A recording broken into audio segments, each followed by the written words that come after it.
اب jeans top سے جو اور ادھر آئے گا اور تھوڑا لوز شلوار سوٹ پہنے گا بٹ ہیڈ نہیں کور ہوگا اور نیک نہیں کور ہوگی، کہے اتنا تو ٹھیک ہے بٹ یہ جینس ٹاپ بہت بیہودہ ہے، اتنا تو نہیں چلے گا۔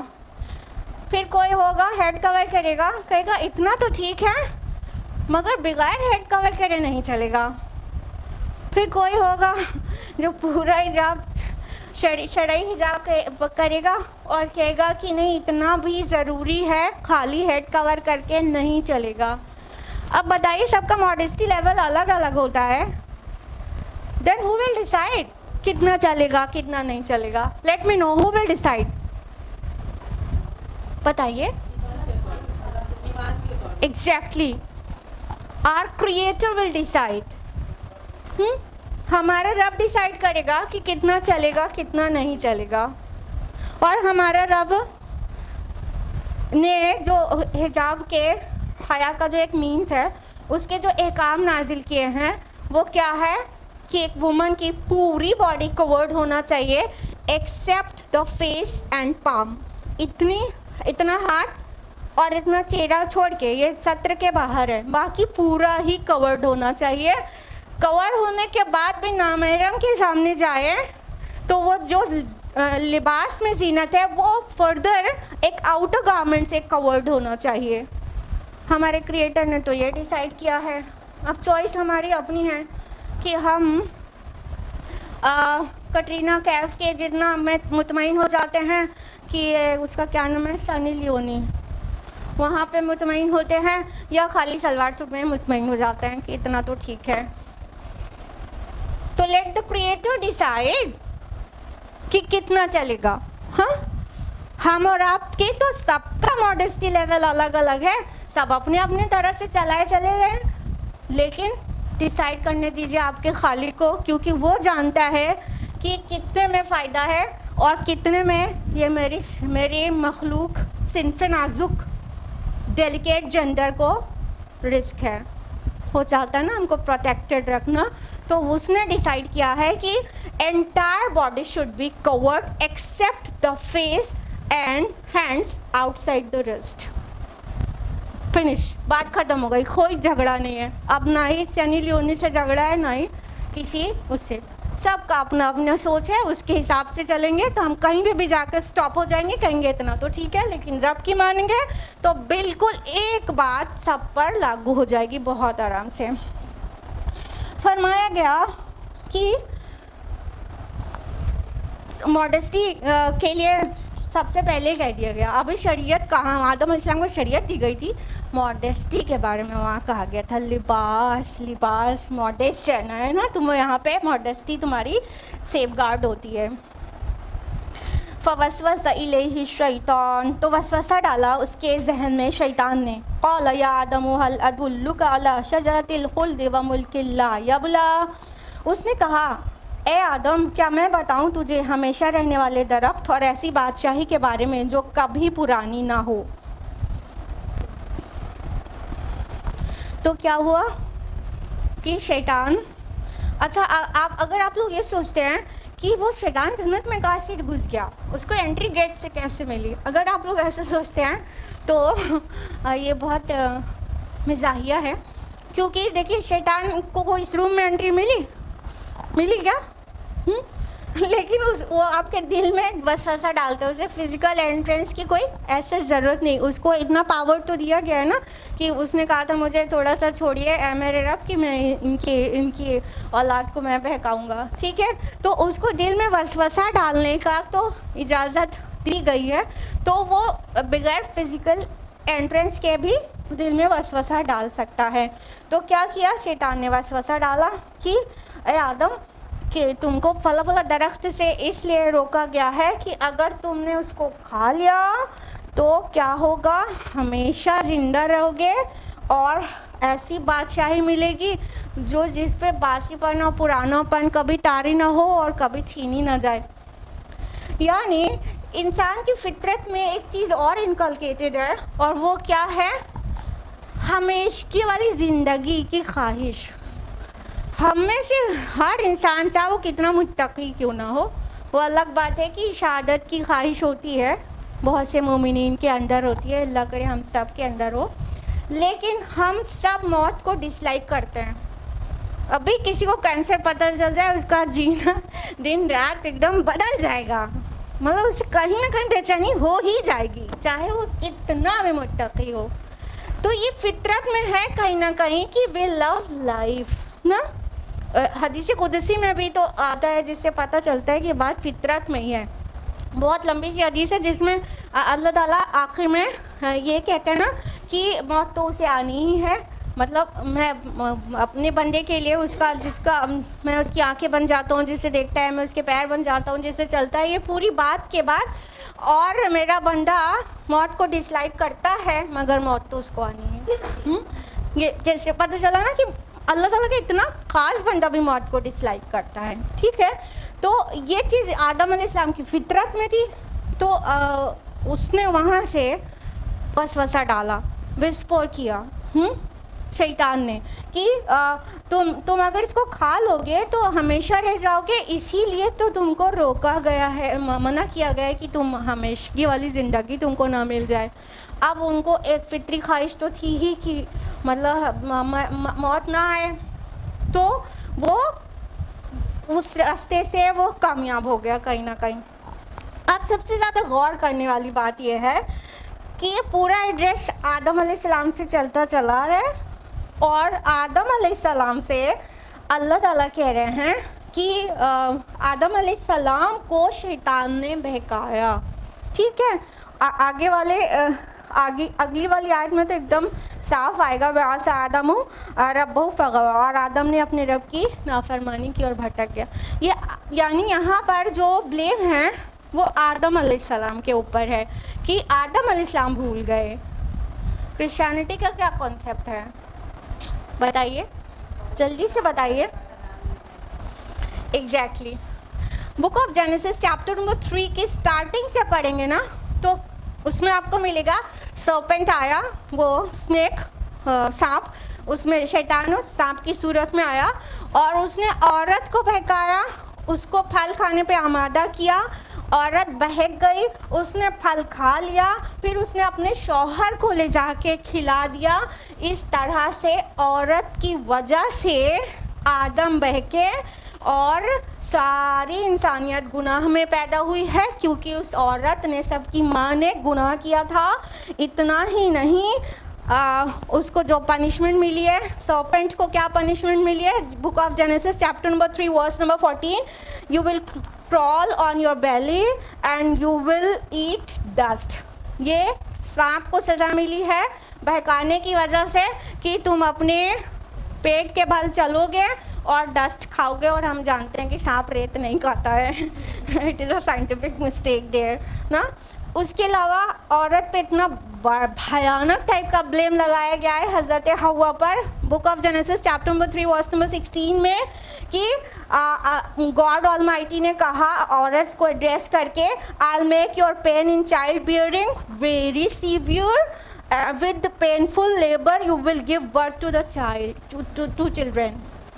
میں تیرا, کیونکہ تم نے یہ گناہ کیا کہ مطلب مرد کو بہکا دیا اور پھل کھایا اور اپنے شوہر کو بھی بہکا دیا, تم گناہ کی جڑ تم ہو, تو خدا نے عورت کو بطور پنشمنٹ, بطور سزا لیبر پین دے دیا کہ تم جو تمہارے حمل تمہیں ٹھہرے گا تو بہت درد ہوگا, اور وہ درد کے ساتھ ہی تم بچے کو جنو گی, کیونکہ تم نے اتنا بڑا سن کیا.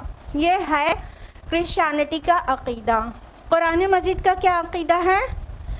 سورہ لقمان میں اور قرآن کے 4 اور مقامات پر اللہ تعالیٰ کہتے ہیں کہ والدین کے ساتھ حسن سلوک کرو. سورہ لقمان میں تفصیل سے آتا ہے کہ تمہاری ماں نے درد پر درد سہ کر تمہیں حمل میں رکھا اور جنا, اور تمہیں دودھ پلانے اور حمل میں اتنا ٹائم لگ گیا. تو ماں کو کا جو عورت کا جو اسٹیٹس ہے اسلام نے ایلیویٹ کیا ہے due to the birth of the child and for bearing labour pain.